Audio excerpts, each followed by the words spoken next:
Il a l'allure d'un feu discret dans la forêt. Reconnaissable à son ventre flamboyant, roux orangé, le singe à ventre roux a trouvé son paradis au Bénin. Signe d'un être épanoui sur cette terre, ce primate danse entre les branches depuis des générations.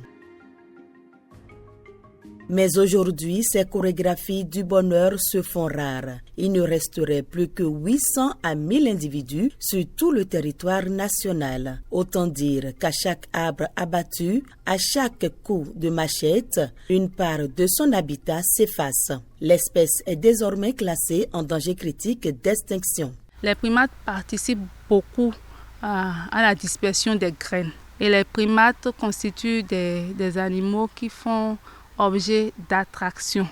Le Bénin n'étant pas un pays vraiment forestier, donc nous avons des primates qui sont menacés au Bénin.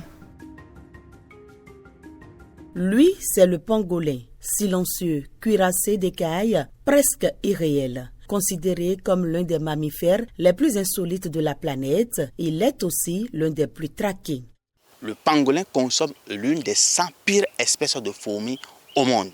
Alors, si on supprime donc le pangolin de l'écosystème, alors cette espèce qui est déjà connue sous le label espèce pire pour la conservation, lorsqu'on va supprimer le pangolin, alors cette espèce deviendra beaucoup plus invasive dans l'habitat où le pangolin existait. Chaque espèce qui s'éteint laisse un vide qu'on ne mesure pas tout de suite. La disparition des animaux n'est pas qu'une statistique, c'est le signe que la nature, tissée en plusieurs millénaires, se déchire à grande allure. Nous avons par exemple au Bénin les espèces de mammifères comme le guépard, les espèces de crocodiles comme le crocodile nain.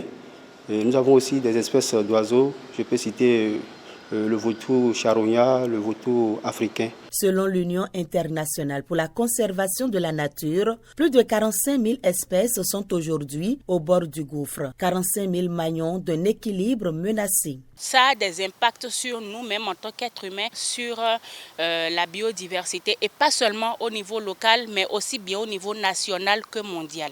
Il faut continuer à faire cet effort-là de sensibiliser et encourager aussi les organisations gouvernementales qui interviennent pour la conservation et la protection de la nature.